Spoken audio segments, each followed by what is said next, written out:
Hello, students. Today we are going to understand something very important, that is cognition. Cognition simply means how our brain thinks, learns, remembers, and solve problems.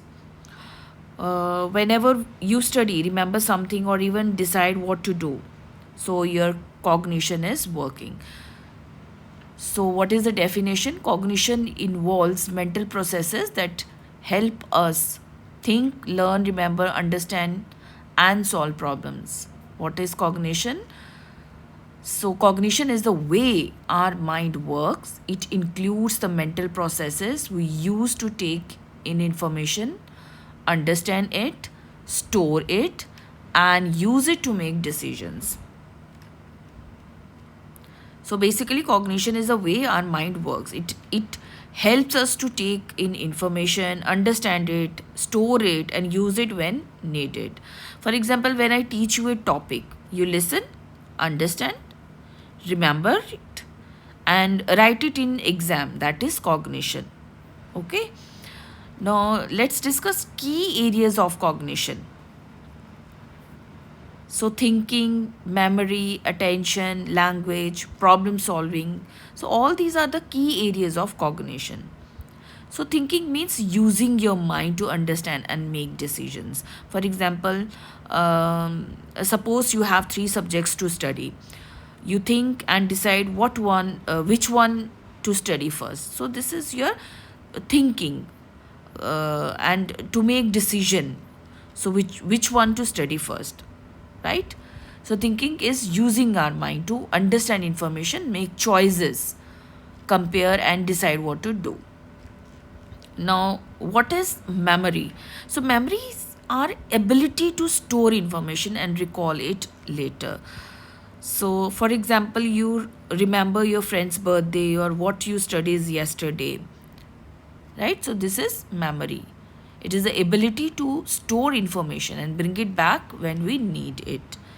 So what is attention? Attention means focusing on something important and ignoring distractions. For example, when you listen carefully to the teacher, even if there is noise outside. So this is attention. Attention is focusing our mind on something. Now, next is what is language?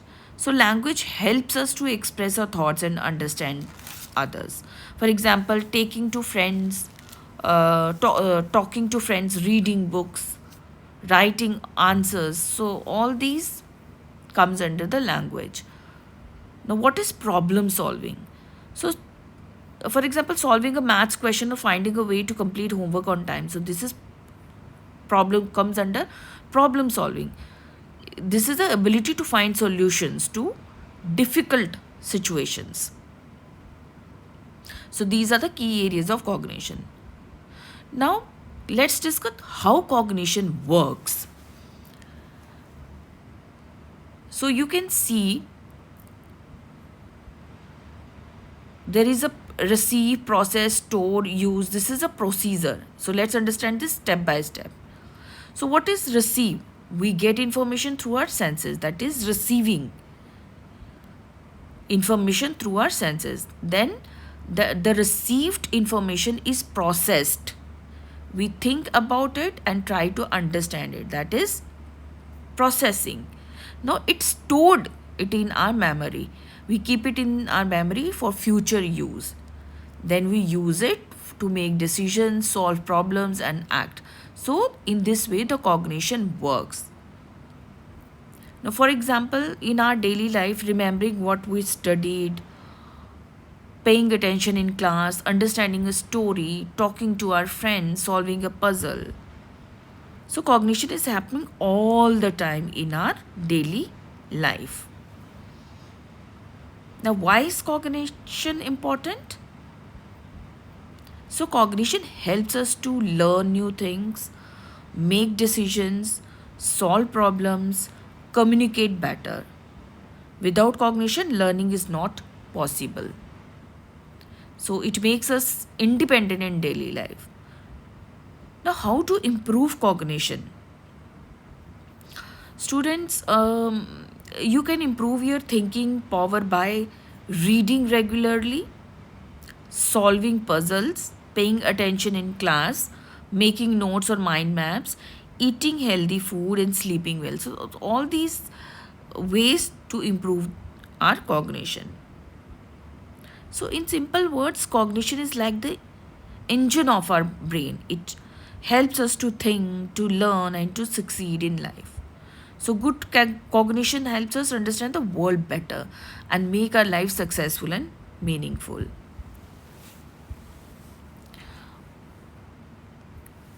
So, can you think what will you do if you forget your homework? So, how do you decide which subject to study first? So, these are some small decision making processes you will do in your daily life. So, all these comes under the cognition. So, it is very important concept in psychology. Many question comes under this topic. So we will discuss questions definitely in the last of this last class when we complete this graphic guide to psychology. For today's students, thank you so much. This is all about today's class.